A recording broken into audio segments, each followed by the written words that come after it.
Welcome everybody to today's webinar on building an ethical research culture, scholars of refugee background researching refugee-related issues. We're really delighted that there has been so much interest in today's session. There's people registered from several different countries, including, as far as we know, Ireland, the UK, Brazil, Norway, Denmark, Finland, the Netherlands, Italy, South Africa, and Australia. So everybody is very welcome. We're aware that many people here today will have experience and potential input into the issues arising. So this project is part of the Scottish-Irish Migration Initiative, a collaboration between University College Dublin and the University of Edinburgh. Queen Margaret University Edinburgh have also collaborated with us for this event. Today's session is also supported by the Universities of Sanctuary. This work is building on research carried out in 2022 by the Scottish-Irish Migration Initiative, funded by the Irish Research Council's New Foundations grant, in which we aim to explore the experiences of people of refugee background of being involved in research. In order to do this, we engaged in a series of discussions with people who had been through or were still in the international protection process in Ireland and Scotland, and who had experience of being involved in research, either as participants or as researchers themselves. What emerged from these discussions was a document co-written by everyone involved, outlining some ethical considerations when working with people of refugee background as participants in research. This is available online and will be posted in the chat for anyone wishing to download it. Many of the people involved in these consultations and in co-writing the document on ethical considerations were scholars themselves involved in research on refugee-related issues. So it became clear that we needed to look at this aspect of ethical research in more detail, to ways of increasing collaboration between scholars of refugee backgrounds and those without this background, as well as to the challenges and barriers to involvement in refugee-related research for scholars of refugee background. So in order to explore this aspect, we held an online roundtable discussion in December 2022 with scholars based in Ireland and Scotland, both with and without refugee backgrounds, all working on different aspects of refugee-related issues. The aim of this roundtable event was to better understand the experiences of scholars of refugee backgrounds and their views on being involved in the fields of migration and refugee studies. The discussion aimed to explore what some of the challenges and barriers, as well as the supports and enablers, are to being involved in conducting research or in collaborating meaningfully in research, with the view to understanding how access to being involved in conducting research on refugee-related issues might be improved for researchers of refugee backgrounds. So the aim of today's session is to highlight some of the key points from this discussion, not as a definitive set of considerations, but as a way of continuing and expanding the discussion with other researchers, funders, and people with lived experience of displacement who are involved in research. We feel that the discussion is an important one, and we hope that by expanding it, we might bring a greater awareness of some of the key issues and work towards creating positive change in this area. 4 of the scholars who participated in the discussion are with us here to each present an aspect or aspects of the discussion and some of the issues which arose during it. So we have Gordon Ogutu, Tandy Nicole, Dr. Hiab Johannes, and Haidar Al-Hashimi. These presentations will be followed by a short recorded response to the material by Professor Caroline Lynette at the University of New South Wales in Australia, followed by a presentation by Professor Charmaine Williams at the University of Toronto, Canada. We'll then have time for a discussion based around questions and comments from attendees. Please do post any questions or comments in the Q&A function as the session progresses, so that we can pick up on these at the end of the presentations. The chat function, which is open at the moment, and please feel free to introduce yourself and where you're calling in from, will be closed during the presentations, and we'll open this up again towards the end during the Q&A. So please post any questions and comments in the Q&A function and not the chat function. We would particularly love to hear from scholars who are of refugee backgrounds themselves with any responses or further considerations on some of the issues raised. And please note that today's session will be recorded. Okay, so I would like straight away to introduce our first speaker, Gordon Ogutu. Gordon is a PhD research student in the School of Applied Languages and Intercultural Studies at Dublin City University. His research interest is in social cohesion in refugee hosting contexts, particularly refugee camps and settlements in Kenya. Gordon, over to you. Thank you very much, Zoe. And thank you for the wonderful introduction. My name is Gordon, and I am a Kenyan. I'm currently studying at Dublin City University, as Zoe has said. So next slide. So I'm going to talk about how lived experience can be valued and not being turned into a form of tokenism, especially when working with people with lived experience, refugee experience, and when they're working with people from non-refugee background. So issues such as equality and power relations, how that play out. And so on tokenism, this is something that we spoke a lot about in relation to collaboration and the involvement of scholars with refugee background in research. We spoke about lived experience as an enabler in research because it enhances the quality of research, but also the issue of tokenism of people with lived experience. So people with lived experience should be involved at the initiation phase of the research. So they should be at the table where the discussions about research that is going to be conducted is being had. And then that can also promote their meaningful participation in the research process, especially when they're involved by those of non-refugee background. The decision-making process we also talked about should also reflect their voices so that they are not relegated into roles that really do not bring out their voices. They need to have a voice, and their experiences and opinions should also be reflected in research outcomes. That can only happen if their voices are included and they're incorporated in the decision-making process. And then thinking about equality and power relations, this is a concept that is also connected to tokenism. To ensure that equality and to address unequal power relations, non-refugee researchers should bring the people with lived experience to the decision-making table at all levels of research and empowering them. And this can be done through trainings, offering them the requisite training so that they can be able to contribute meaningfully and effectively to the research process. This can also happen by giving them lead roles, such as co-chairing certain process or leading certain process of research, because this would eventually empower them even after the research has been conducted.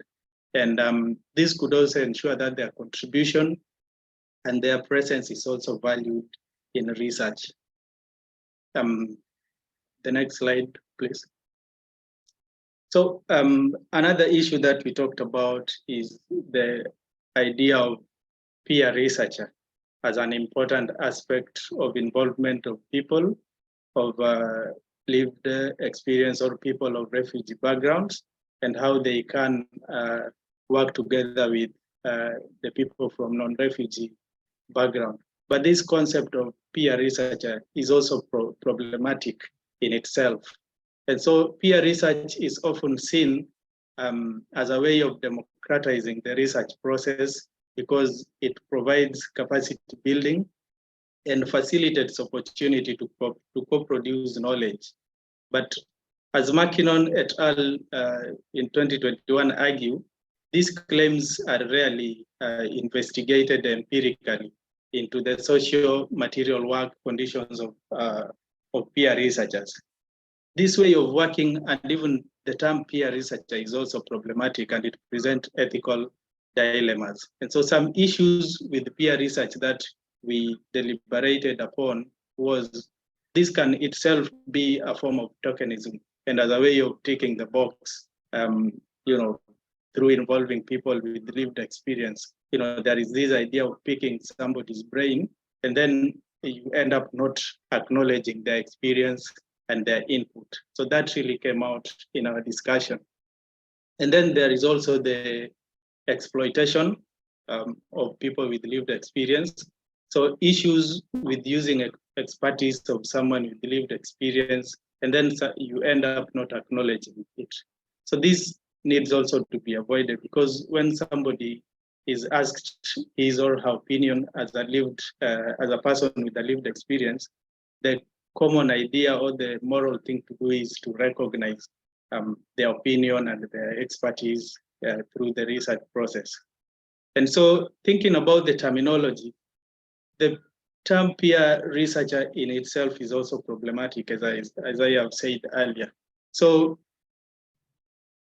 it does create certain level for somebody with a lived experience. So people with lived experience themselves, there are people who are scholars, academics. And so when people are labeled as a peer researcher, without differentiating between peer researcher, a community researcher, this needs to come out very strongly so that we can avoid the labeling and exploitation, especially where a community researcher refers to someone who is not necessarily academic, but is provided with an opportunity to carry out a particular piece of research among their own community. And then there are also peer researchers with an academic training. So generalizing the experience and inputs of people with lived experience can overlook their individual knowledge and the value that they can contribute to the research. So referring to them based on their qualification would prevent this kind of generalization, which erases their identity as a person with lived experience, but also as a person who is qualified in a particular profession. Next slide, please. Yeah, so this would be my final slide as I will be wrapping up. That is the issue of gatekeepers and the usual suspects.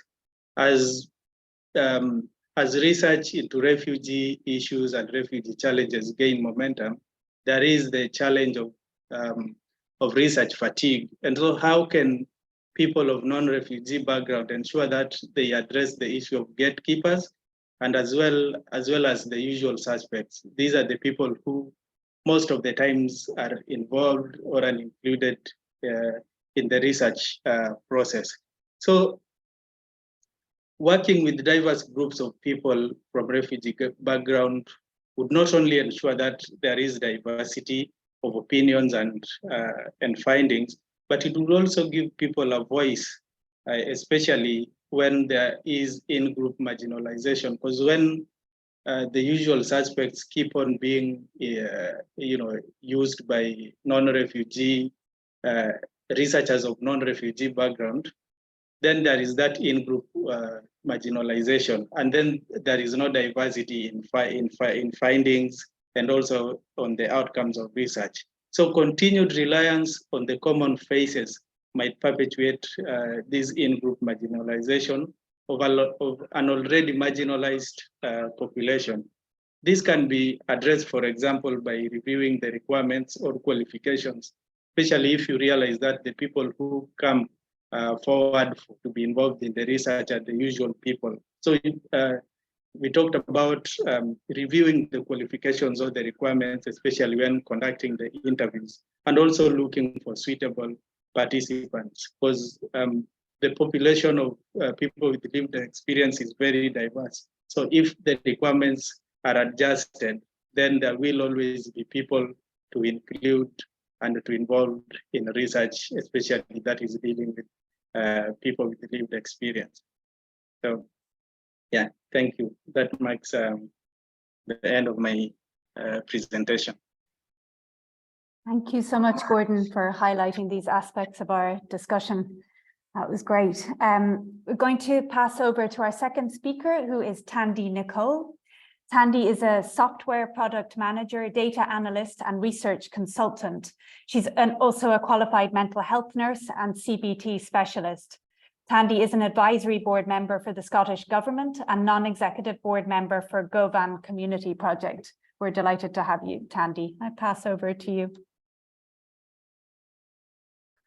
Yes, yes, thank you very much for the introduction. Good afternoon, everyone, and thank you very much for joining us this afternoon. Today, I'm going to be talking about the value of collaboration. And next slide. And I'll start off by introducing myself briefly. So as you heard, my name is Tandy Nicole, and I am a research consultant at Mel Consultancy Services. With Mel Consultancy Services, we specialize in supporting social justice organizations to monitor, evaluate, research, and learn from their projects and programs. I'm also a software product manager who uses things like user research and market research for business problems. And being an advisory board member at the Scottish Government allows me to give advice around policy. And last but not least, my best asset is I'm a lived experience person, a person with lived experience of being an asylum seeker. Next slide. So here are some good examples of some projects that I've done in the past. So I've got two projects that I'm quite passionate about that I've done. So for example, the first one would be the How Will I Survive? Steps to Preventing Destitution. This was an extensive project, which I was a peer researcher, was led by the British Red Cross and Refugee Survivor Trust. And we could produce recommendations for the Scottish Government and the UK government. And I had the opportunity to launch the report in the Scottish Parliament in February 2021. To date, the report has actually been motioned for debate and agreed by all political parties. And there are some recommendations that are being used by the Scottish Government to reform their policies. The second project is the Asylum Independent Inquiry, which was led by Baroness Helena Kennedy, in which I was a panel member. And the inquiry was focused on the treatment of asylum seekers and refugees in Scotland during the COVID pandemic. And we also listed out some recommendations for the Scottish Government. So next slide. And okay, so an introduction. Today I'll just talk about a few key things here. So first of all, I'm going to be talking about good ethical practice. Good ethical practice. How do we deal with ethical issues? Reflexivity, self-awareness and self-reflection, personal agility for researchers, peer monitoring and evaluation, and some key take-homes. Next slide. So good ethical practice, and there's several reasons why it is important to adhere to ethical norms and practice in research. And the core benefits of ethical practice are these, such as promoting the aims of the research, such as knowledge, truth, and avoidance of error. For example, prohibiting against fabricating or falsifying any misinterpretation or misrepresentation of some research data. So this allows a room for shared decision-making and democracy, and effective peer research ensures that empowerment and participation of people involved at every aspect of the research, just like Gordon mentioned, including identifying the aims and the objectives of the study, designing the methodology, creating the resources and the tools that are going to be used during the research, and even establishing the outcomes of the project. So it's important to actually understand that when you involve peer researchers, it's also about them defining the roadmap and the how, the what, and the why, and what the outcomes they want as well. But how do you do this? First of all, it's important to create what's called an ethics framework. And this is suitable for everyone. This should be suitable for everyone. And you would need to create it together with the researchers. Any peer research project should follow an ethics framework that scrutinizes the research process and the involvement of people with lived experience to ensure that they're safe, they come first, they feel valued, and they're part of the project. As a team, you need to be able to establish things like values and principles together. So values such as respect, honesty, and trust can be embraced alongside principles such as upholding autonomy, promoting dignity in practice, and creating an environment for open communication. Ideally, what you want to do is you want to let off that control and give it back to the peer researchers so that they can feel that they're empowered enough to take ownership of the work. Good ethical practice facilitates team building and maintains cohesion within the team. So ideally, your ethics as a researcher needs to prompt and champion strong relationships, not divide people, but instead nurture peer-to-peer learning. That learning experience is so valuable. It's about building a community within your project or research.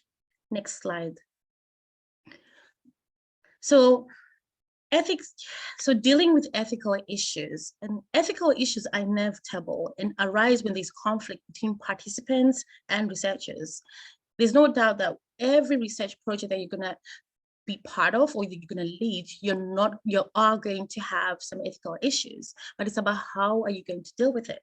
So it's mainly about looking at the rights of your peer researchers and the participants, and then align them towards the goals of the research to produce something that is authentic, something that is meaningful, something that has quality.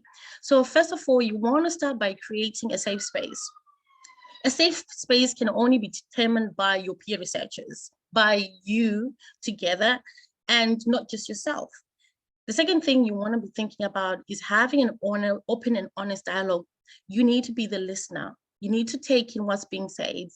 The third part would be seeking feedback for improvements, asking for that feedback so that you can improve whatever needs to be done. The next thing you want to be thinking about is ethical questions. Asking questions such as, what are the ethics that are violated here? What is the situation telling me? What do the participants value as ethics, right? Next thing you want to be thinking about is suggesting alternative solutions on the problems that you've discovered. You need to be thinking about, okay, what solutions do I need to bring in, but you do it together as a team. And when necessary, feel free to escalate issues or raise concerns with another party, because this will help with problem solving. Don't think that you can actually do everything by yourself. You need to be able to ask for help. And last but not least, remind yourself the purpose of the research. Think about the values and the principles as well. Next slide. So applying reflexivity and self-awareness and self-reflection. So when we talk about reflexivity, this can be divided into two aspects, such as prospective and retrospective. When I talk about being prospective, this refers to the effects of the researcher on the study itself, but whereas the retrospective aspect would be the effects of the study on the researcher. And it's important for you to know the difference. Understanding the bidirectional the relationship between the two would help with things like methodology, would help you create solutions to your problems, would help you define outcomes better. It will help in the long run. Next slide. So how do we apply this? So one aim of prospectivity is to ensure the credibility of results by reducing the chances of the researcher creating bias within the study.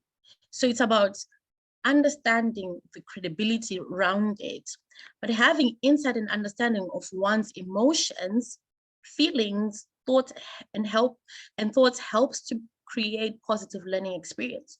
So it's about understanding your position and understanding the situation and how you contribute to the situation. This also helps researchers become aware of their values, their opinions, and experiences they've brought to the research.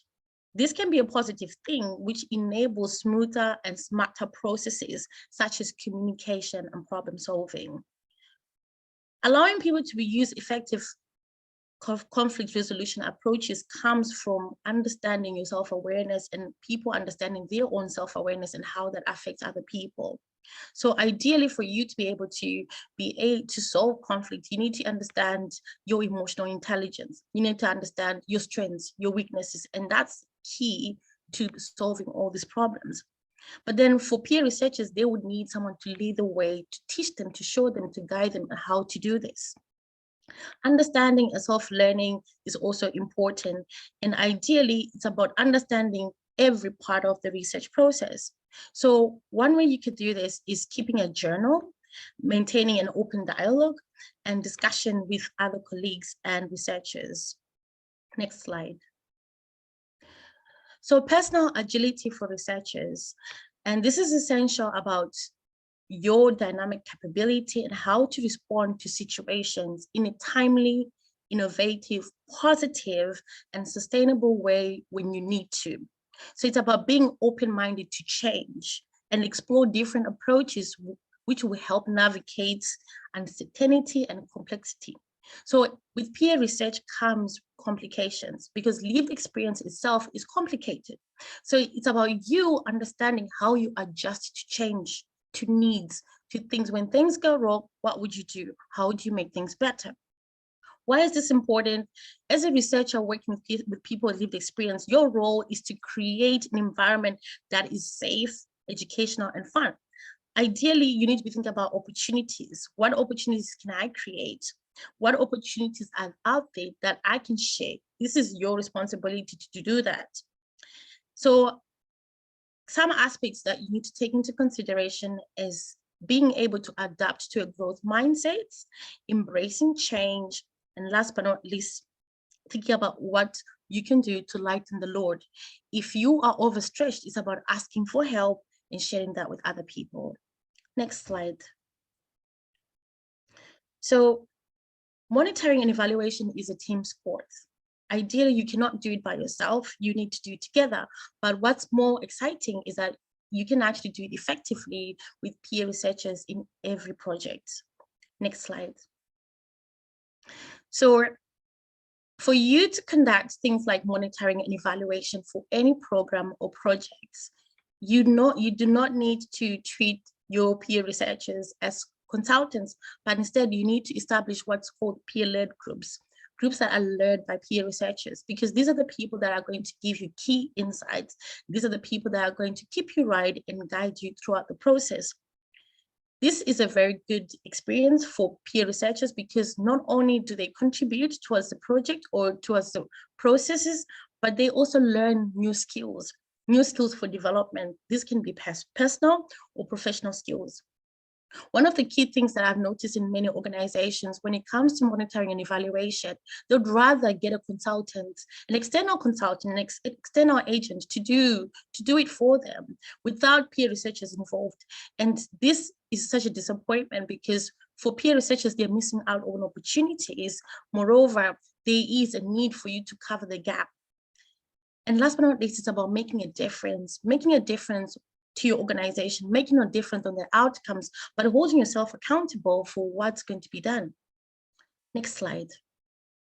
So this is my last slide, and I've got some key takeaways for you here today. So first thing is first, you need to spend time planning for your research, for your project. This is a time where you need to sit down and ask so many questions, like what Gordon mentioned. Not everyone with lived experience has just got lived experience. Some people have got professional skills. Some people have got personal skills. You need to be able to structure that and decide which roles need to be defined. Next thing is about establishing values and principles. This is something that you would need to do it together. Good ethical practice is actually sitting down with peer researchers, doing what's called a value mapping session, where you bring out a vision board and write down values, identify values from each and every one, and then identify principles together as a group. The next thing is about creating guidelines, things like ways of working, rules of engagement, terms and conditions. These are the things that you need to establish with peer researchers. Not for you to establish and give peer researchers, you need to do it together. Next thing you want to think about is impact. For so much so, most organizations forget about the impact of the project on the peer researcher, not on the fund, not on the budget, but on the peer researcher. What impact will this project have on the person?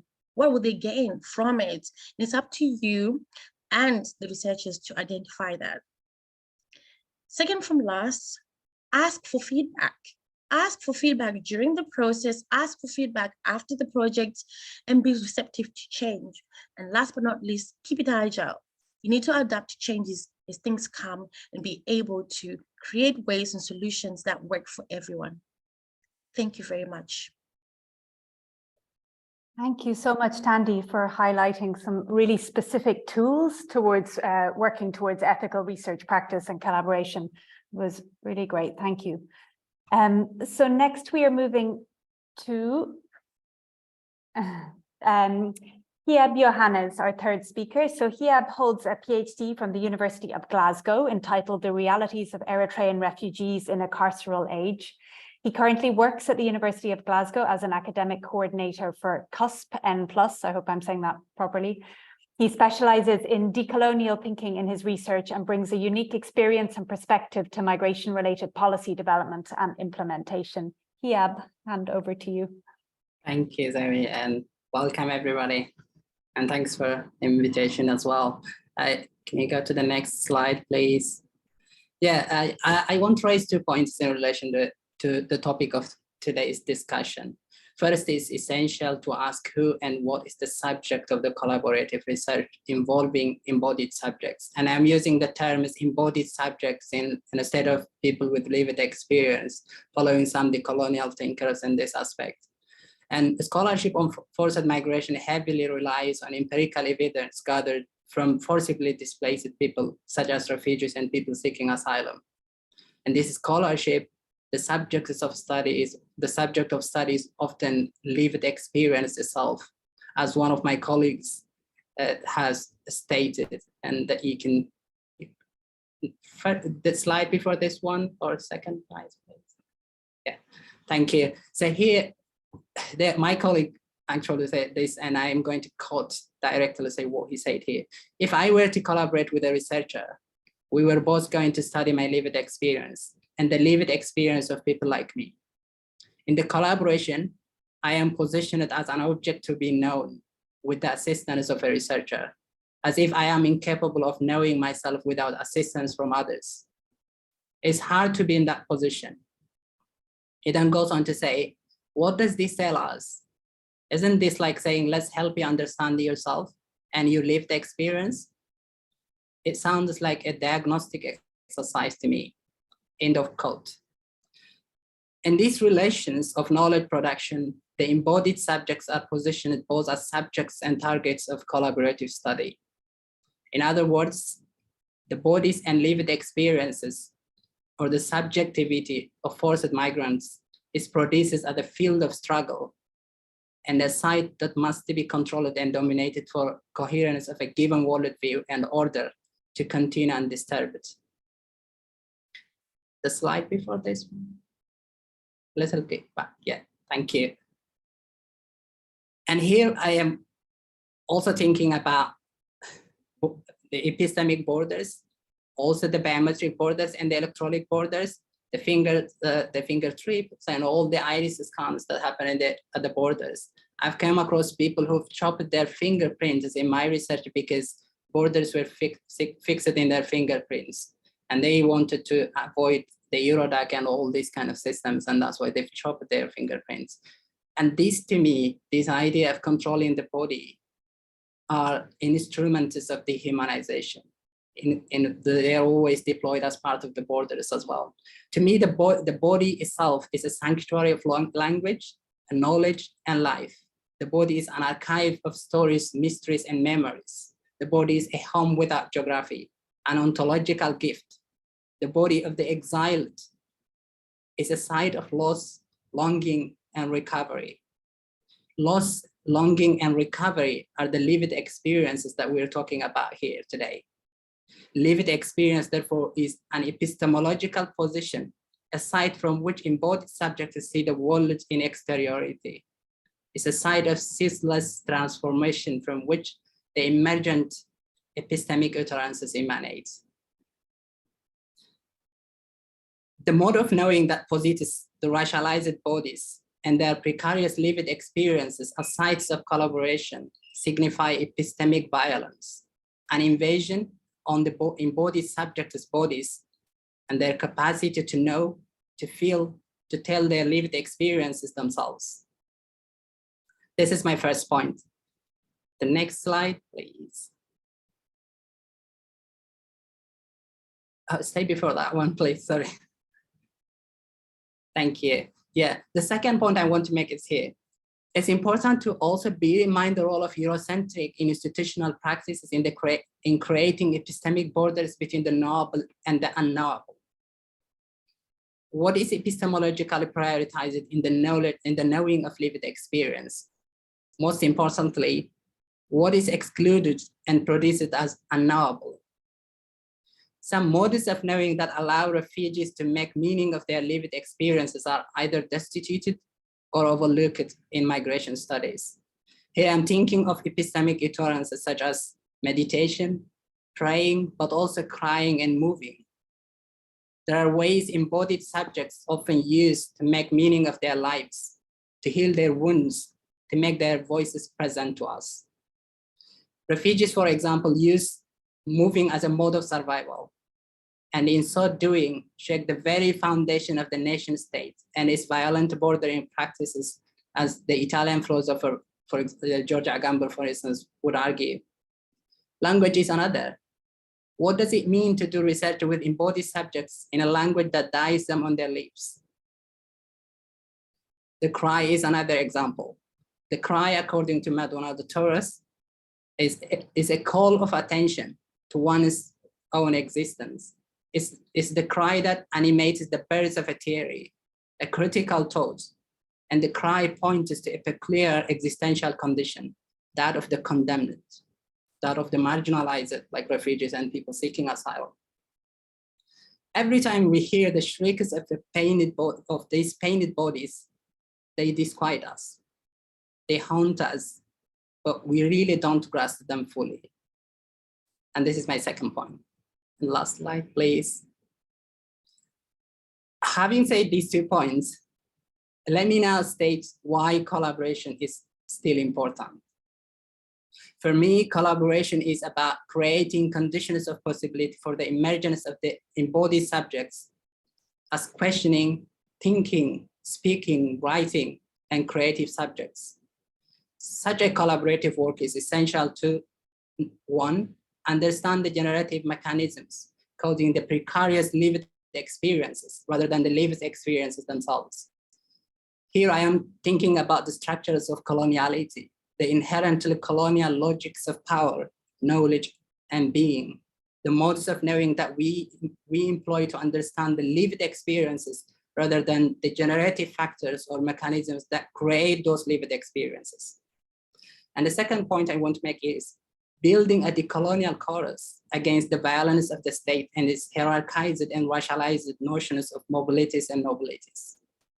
And these are very evidently present in the borders, whether they are in the physical borders or the biometric or electronic borders. Third point I want to make is imagine new epistemic fields of resistance beyond the racialized bodies and their precarized lived experiences. I'm thinking of Minolo's idea of border thinking here, the idea of looking for in exteriority outside of this notion, the Eurocentric notions of what migrant is, what refugee is. And I also trying to think of the distinctions between critiquing and questioning itself. The very idea of critiquing is established within the Eurocentric norms of academic or institutional practices itself. And those systems are designed to allow us criticize them without fundamentally questioning them. And the fourth point, which is my last point, is engage in intercultural and inter-epistemic communications, a practice that takes into account the plurality of the modes of knowing, being, and relating, the various knowledge formations, the various ethnocultural or epistemic ways of knowing this phenomena that we're talking about. And thank you. Thank you so much, Hiab, for your talk and also for framing this work through a decolonial lens. I think that's really useful for us. Thank you. So our next speaker is Haidar Al-Hashimi. Haidar is a social researcher and refugee and asylum rights activist based in Ireland.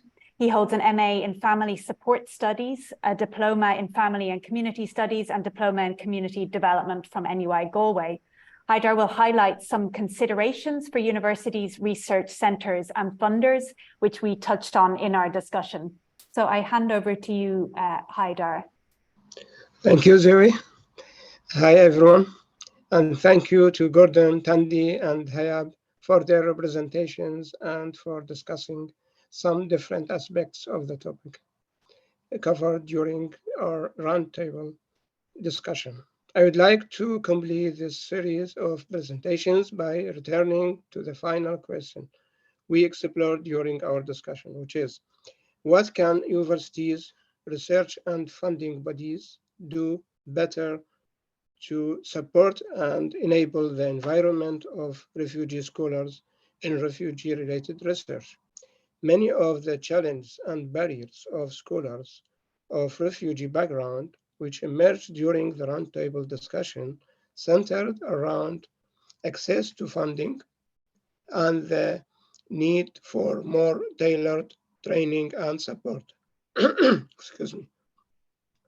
In terms of excuse me, in terms of collaboration with both scholars of refugee backgrounds and with other people with lived experience of displacement, constraints within university and funding systems in relation to finances, time and ethics processes were cited as significant barriers. We explored what universities, research and funding bodies might be able to do better to both support collaboration with scholars of refugee backgrounds and to facilitate increased involvement of scholars of refugee backgrounds in refugee-related research. In terms of training and support, the following suggestions were made. For anyone involved in research as peer researcher or community researcher, there should be formal training appropriate to the research being carried out, as well as to the career level and aspirations of the individual. In addition to this, researchers employing peer researchers or community researchers should consider what transferable skills might be developed during the period of research and what training might be needed to develop these transferable skills. Qualifications, certificates, or letters of references should also be considered to support the career development of the individual following the research period. Second point, more generally, universities and research institutes should expand training and research opportunities for scholars of refugee background, including training, which is specifically tailored to the needs and career development of the individual. Mentoring opportunities would also be helpful as part of this process. Ethical collaborative research in refugee-related research and beyond is often hindered by time and financial constraints within university systems and funding systems. Short time scales and turnaround times when applying for funding or when conducting funded research make it difficult to build relationships and trust and work in a more long-term way. Collaborative research work in any form requires additional time for relationships to be built and for practical issues to be addressed. When this collaboration is cross-cultural, the time requirement may be even greater. We need to consider the following. How might individual researchers or group researchers challenge this type of short-term model? And how might funding bodies and university systems better support more meaningful and long-term collaboration from early stages?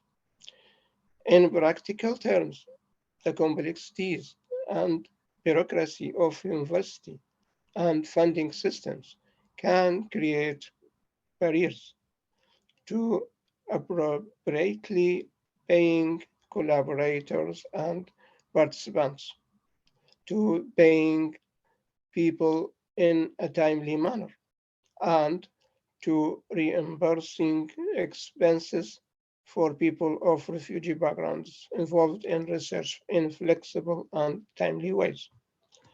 Universities' payment systems are notoriously bureaucratic and complex, and these complexities can be even more challenging for people of refugee background who may not have familiarity with such systems.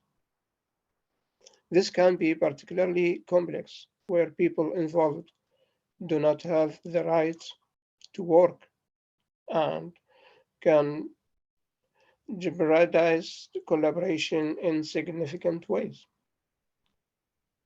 How might universities and research centers develop flexible payment systems which recognize and facilitate different forms of collaboration with scholars and other individuals of refugee backgrounds involved in research? These are some initial things of universities, research centers, and funders to consider. Finally, we would be really interested in extending this question of what universities, research, and funding bodies can change or do better to support and facilitate collaboration with and involvement of scholars of refugee backgrounds and refugee-related research to the broader audience in the discussion, based on your own experiences and considerations of this. And thank you for listening. Thank you so much. Thank you so much, Haidar, for highlighting these considerations. We now have a recorded response to some of the issues raised during the roundtable discussion by Professor Caroline Lynette. Caroline is Associate Professor at the School of Social Sciences at the University of New South Wales in Australia. And she's a leading interdisciplinary researcher focusing on participatory methods and social justice informed research, especially with refugee background co-researchers. She also has a particular interest in how ethics in research practice is conceptualized in participatory research. So Caroline was unfortunately unable to join us live today due to the time difference with Australia, but we're delighted to have her response and involvement here. And this response was based on a written summary of the key issues emerging from the roundtable, which was edited by all participants involved in the discussion and passed on to Caroline before today's session. So I'll just play this short response from Caroline. Hello, my name is Caroline Lynette, and I'm from the School of Social Sciences at the University of New South Wales. I'm also the Deputy Director of the Big Anxiety Research Centre. Thank you very much to the organisers and to the roundtable participants for the kind invitation to record a brief video for your meeting today. I'd like to begin with an acknowledgement of country, bearing in mind that Indigenous leaders and scholars from many countries have asked us non-Indigenous folks to stop acknowledging country if it's a meaningless gesture and if we're not prepared to do the work towards the ongoing struggle for self-determination and sovereignty. I'm an uninvited migrant settler living and working on Bedegal land in so-called Australia. I pay my respects to the traditional custodians of this land and elders past and present. I recognise the benefits that accrue to me as a senior academic in a higher education institution because of colonisation and dispossession of this land. Sovereignty was never ceded. This is, always was, always will be Aboriginal land. The land was taken through violent means, and this violence continues to this day. I acknowledge anyone in the group who is an Indigenous person. What I'm most pleased about this initiative is to know that the majority of participants are scholars from refugee backgrounds. And I use this phrase with the understanding that you have said that you did not want to be known as people with lived experience, but just as academics or scholars. And so I respect that. My brief comments are specifically for you. I wish I could be in the room with you because this is a new setup, sadly. In the past, even though I'm not of refugee background, I have often been the only brown person in the room, full of white and Western-based researchers who are considered the experts on refugee studies. But none of us had first-hand experiences of forced migration. So I'm so pleased to know that this is now changing for good. Having said that, I know that there are so many difficulties for colleagues to exercise agency in the context of research and in the academy more broadly.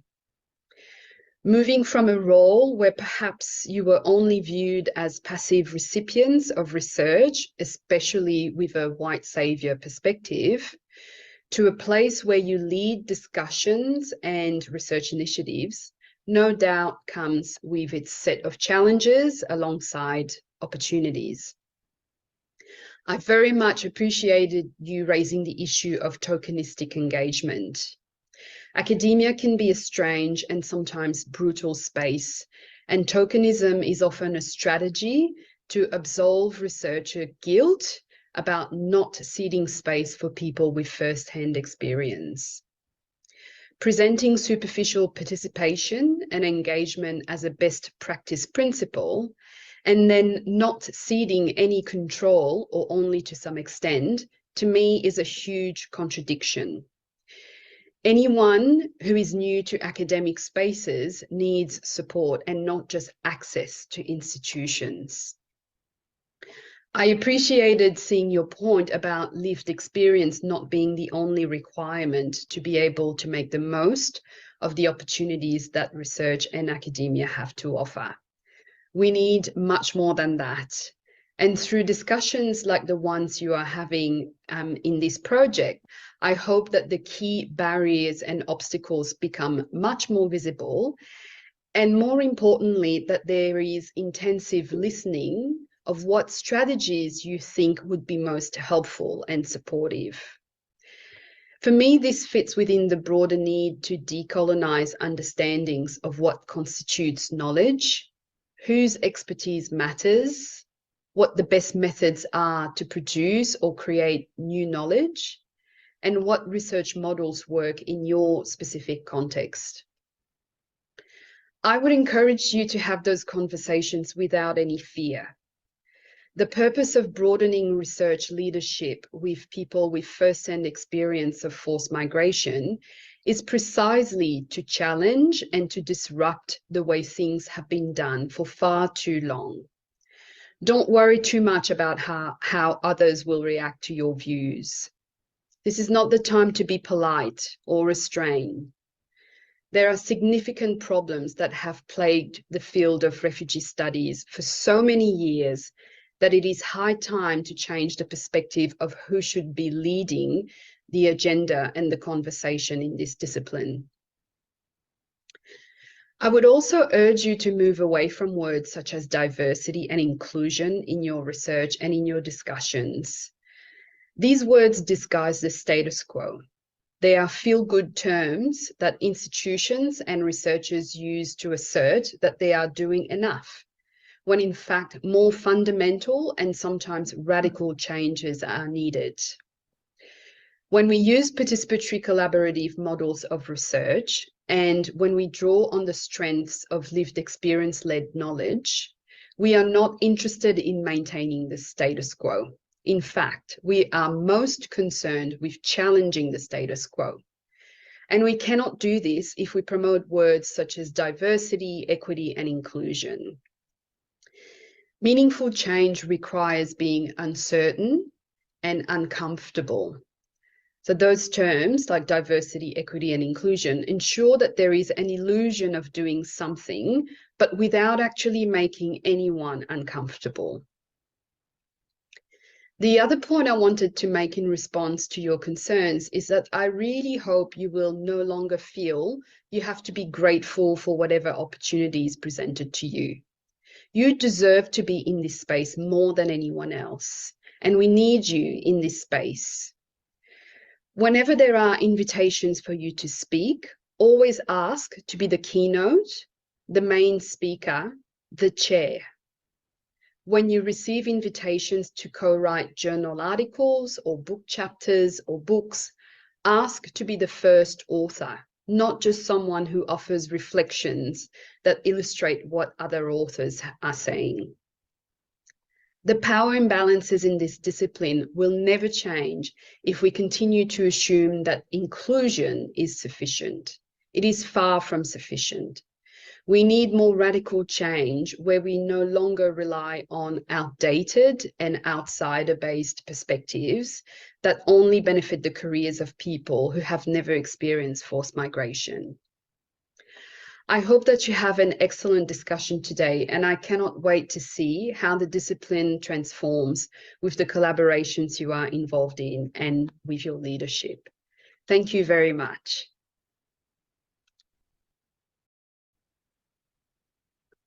Hello, my name. So thank you so much to Caroline for this powerful response to some of the issues raised during our roundtable discussion. It's great to have her involved at a distance. So I'm going to pass over to our final speaker today, Professor Charmaine Williams. Charmaine is a professor of social work at the University of Toronto, Canada, and Dean of the Factor Inwentosh Faculty of Social Work.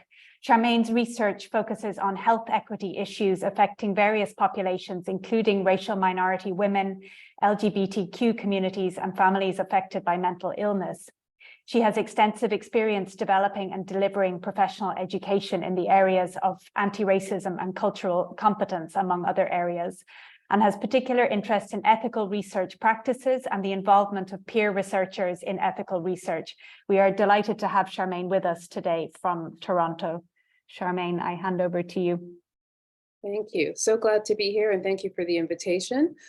I'd like to, like our previous speaker, briefly acknowledge the land where I am. So I'm across the water from most of you in Ontario, Toronto, Canada.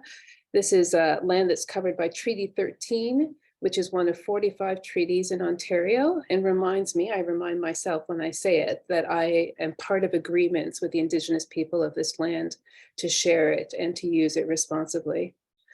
I also want to do a labor acknowledgement, which is to acknowledge the labor of the ancestors that came before me and makes it possible for me to be here.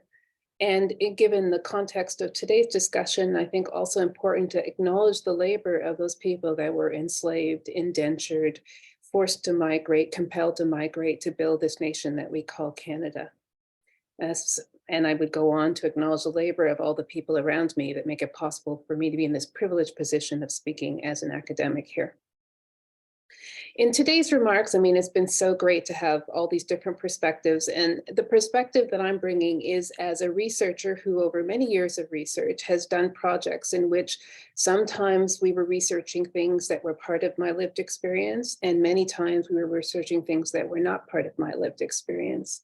And I appreciated the focus on ethics in this discussion, because I do feel like that is the place where we need to be in discussing peer research generally, and of course, this connects to research on refugee issues. So could you please take me to the next slide? I did a bit of looking around to see how we were talking about ethics and involvement of people with lived experiences of forced migration. And in the 2010s, you know, the discussion had moved to a place of talking about reciprocity in research. So the idea that, you know, that we are getting benefits from doing this type of research, and that the people that we're working with, peer researchers with lived experience, should also be getting benefits from that. And then if we flip ahead 10 years, that's the next slide, advanced a little bit, acknowledging fundamentally unequal relationships, still thinking, I think, about reciprocity, but talking more about the issue of power and how we balance power within research teams, and how we bring forward voices. I'm not going to say center, but bring forward voices in terms of involving refugees who are researchers in teams that are doing research on refugee issues. Next slide, please. What I think this represents is an approach that is built on beneficence. The idea that we should be sharing the benefits and ensuring that other people have the benefits. But as many people have said today, beneficence, inclusion, it's only going to get us so far. Reciprocity and generosity are important, but it doesn't seem to be enough. Or maybe at least we could say that it's gotten us to this point, but we need to go further. So in thinking about what I wanted to say today, I stepped back a little to a talk that I gave here, I think a few months ago, so that's the next slide, where I was talking about peer research. And I talked about how I believe that non-peer researchers needed to be socialized to expectations, roles, and responsibilities in a team that includes peers. So for me, the issue was, we used to talk about interprofessional practice. We're moving into discussions of collaborative healthcare practice and collaborative healthcare education.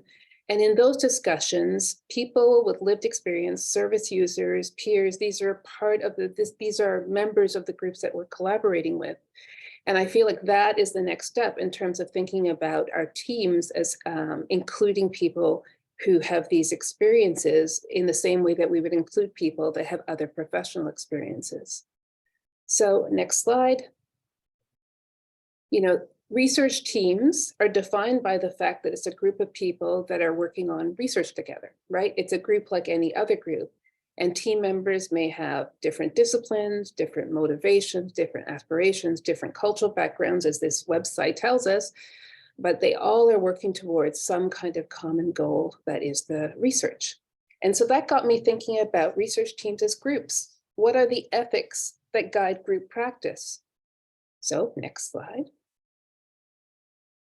So the International Association for Social Work with Groups has standards of practice about ethics of group practice.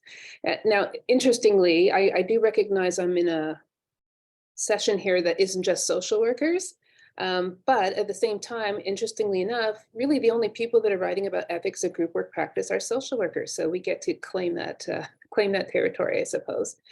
And you know, it talks about groups being formed for different purposes, but also that whoever's in the group is going to influence the way that people work together and the nature of the contact, you know, the way that we define our goals and things like that. So I felt that that was useful because the ethics that they are talking about in group practice is still built on a foundation that I think is common across many disciplines. That, you know, we have ethics that talk about people's self-determination, their autonomy, respect, dignity. These things are in common, and that there is an idea that generally we are all supposed to be contributing to the betterment of society, what in social work we would call social justice, what other people might call other things, but the betterment of society. So I do think that that kind of group work ethics is a useful way to look at how we work on research teams that include peers and include refugee researchers specifically. So the next slide. There's a lot of things in that document, and I recommend, you know, I certainly say go check it out. But some of the things that I wanted to pull out was this first point of appreciation and understanding of differences, that people in a group are coming from different experiences based on, in this list, culture, ethnicity, gender, age, etc. Certainly in the context of this discussion, we're talking about people who have differences in terms of what they have lived and are living, and that this may influence the practice of the group. So the fact that we have all of these differences means that the group is going to function differently than it would if we didn't have this collection of people, right? The next point, the groups consist of multiple relationships and that we are trying to achieve both individual goals and group goals, so that we can't assume that the group goals are the only ones that matter. And third, that groups develop goals that members are committed to pursuing, that there needs to be a process in which the group determines together what are the goals that we are doing together, as well as honoring what might be people's individual goals. So next slide.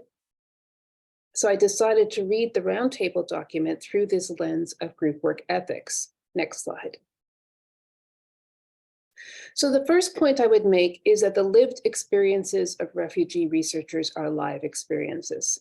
So I mean that in a couple of ways. One is that I find that we talk about lived experiences and we use this past tense. And I wonder if we think again about how these are actually live experiences, that people are still living them.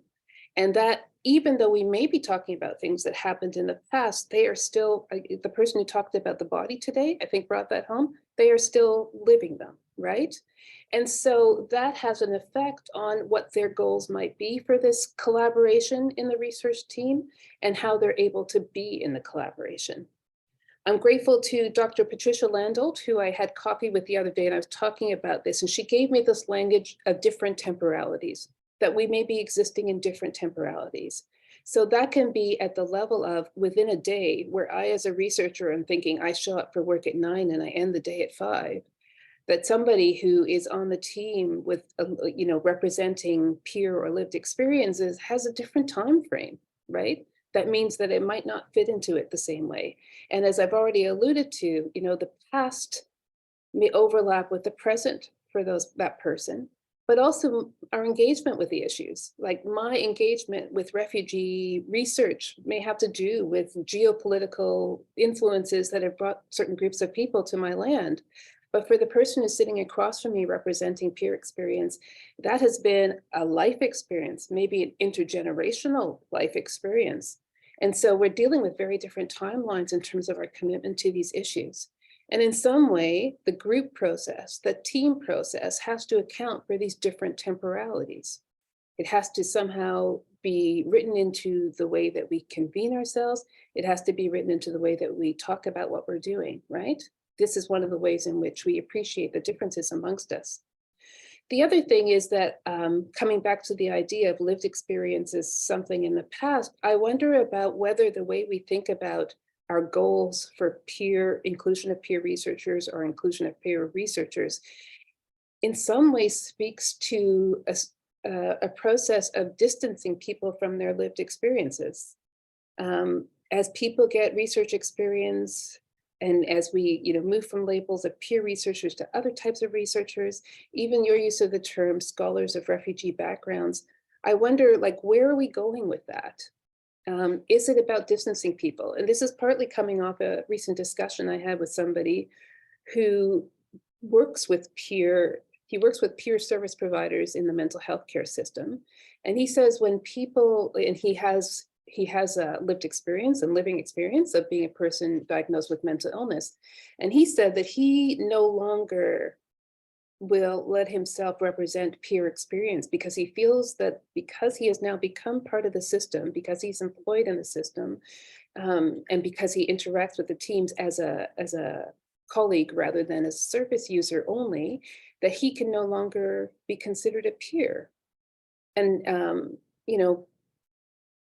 this is an interesting thing for me to think through, at what point are we no longer peers? What does it mean to be accumulating skills and knowledge and experiences? Does this somehow no longer make us peers? So, I do wonder, as thinking about this as a researcher, are my goals, and I'm emphasizing here my goals, which are distinct from the goals of the people that are participating in the research, are my goals assimilative or are they collaborative? Am I trying to transform this person into something, or am I ready to work with this person where they are? Next slide, please. There's also the issue of navigating shared and different goals. So I love this paper that talks about how goals can be different within a team, that this public defender who was on a team was saying, we're not a team, stop saying that we're a team, I have different goals than you. And people have different goals than us, right? I have a certain set of goals as a researcher, and the people that are engaging with this research as peers, as community researchers, have different goals. I mean, just because we're in different institutional spaces, right? If we take you to the next slide, this slide is from a paper that I wrote about a project I was in. It was a project that was working with asylum seekers and people in my team working in the Caribbean around LGBTQ human rights. And I write about this encounter that I had with one of the co-investigators who, when I first met her, said to me, because she knew that I was a heterosexual woman, isn't this supposed to be a project by queer people for queer people? And in the paper, I reflect on the fact that I hadn't, although I thought I was being very reflexive, and that's been mentioned a few times, that I was being reflexive about my role as somebody from the global north and somebody who did not have lived experience of sexual or gender minority identity, and certainly not living in life-threatening circumstances of having those identities, that there was a place for me in the project as an ally, as somebody who wanted better outcomes in those regions. I hadn't considered that I was jeopardizing that person's goal for this to be a project by queer people for queer people, right? So is it possible for that to be, so we have distinct goals. We certainly had shared team goals. How do we navigate those goals, right? How do we navigate that there are times where my colleagues who are living these experiences are going to want to go in different directions, are going to have different outcomes, and want different outcomes from this research. And I can talk more about how that was worked out, but for now, I'll keep going forward. So the next slide. I think fundamentally what I'm suggesting here is that peer inclusive teams have to be different than the teams that we had when there weren't peers there, right? That if we're really respecting the differences amongst us, if we're really wanting to include in a meaningful way, then it can't be business as usual. We have to think differently about hierarchy in the team and collectivity.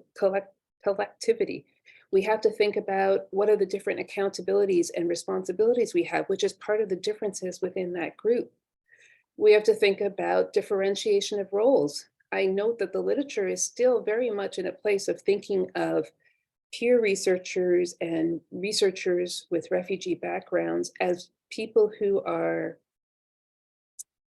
research assistants, sometimes data collection instruments in some ways, right? And so there's got to be more possibilities, right? Reflecting the talents and aspirations of the people that we're working with. People who have been forced to displace have all kinds of life histories behind them that might mean that they can play other roles, where we seem to be stuck in a 2010 era way of thinking that refugees and other peers are empty vessels that we're going to fill up with research skills and their lives are going to be better because of it. There are other possibilities. They can be playing other types of roles. And I think that probably was part of your discussion that led to this use of the term refugee scholars, right? Which is different than refugee research assistants. Next slide, please. And then in terms of thinking about team development and social change, I think that, again, it comes back to these temporalities. One of the comments that was made was in your roundtable was about the short timescales and turnarounds and how that's a frustration to maybe doing the work the way we'd like to do the work. And and that again is a temporality issue. But I do think that part of transforming the way that we do research in teams that are inclusive of people who are living experiences of refugee experience is that we can think about how are we navigating, merging, combining the long-term goals that communities may have in terms of desire for better lives and better outcomes now in the future. And what are admittedly short-term goals for universities and funders who are interested in publications and a story about your research that goes from project 1 to project 2 to project 3, and individual goals that people may have for their own personal development, for their own professional development, for social justice for themselves and people like them. How do we develop team processes that surface those goals and make that part of how this team functions? I think another consideration is that although we are limited as university researchers to a timeline that wants to know what we're doing with the 5 years of grant funding, for example, that there is an ebb and flow of community engaged research. That means we can still engage with people in a long-term way. We can build relationships with people that are in a long-term way that I think is one of the ways in which practices get transformed if we're really being participatory and including peers. So to give you an example from my own research, my first peer-involved project was in 2002, and it was research about racial minority women and access to healthcare. And I talked about that in my other presentation because I was in this box called the researcher, even though I was actually a racial minority woman having problems accessing healthcare. So, but I recognized that I wasn't in a box called peer. But that group of people that I did research with in 2002 is still a group of people that I do research with. And together we have learned about how our different temporalities, our different goals, the different outcomes that we have. And the time that we put into those relationships is why we've been able to continue to work together. So sometimes it's about that long game in terms of if I understand myself as committing myself to a long-term project, because none of the issues we're working on are short-term issues, right? So if I understand myself as doing a long-term relational work in that way, then these different timelines can be understood as ebbs and flows in the way that we do community-based research. And that means also when we're working with people who are living experiences that we're doing research on, their roles and goals are going to evolve just as all of the projects evolve as well. So I see that as a way that we can think about how we develop our teams and how we ultimately contribute to social change. So last slide. So in conclusion, as I'm saying, I think coming from a place of beneficence where we are generously creating space and reciprocating has gotten us to a point that we need to go further. We need to go beyond at this point. And as I said, I appreciated that this was a discussion about ethics because I think working through appropriate inclusion of refugee researchers in research for refugees is properly framed as an ethical imperative that gets us to think about how we are upholding values of respect, dignity, autonomy, diversity. An ethical imperative that helps us think through how our interactions and our collaborations with these researchers contribute to the integrity of the research process. Ethics also gets us to think about participatory processes that involve stakeholders as decision makers.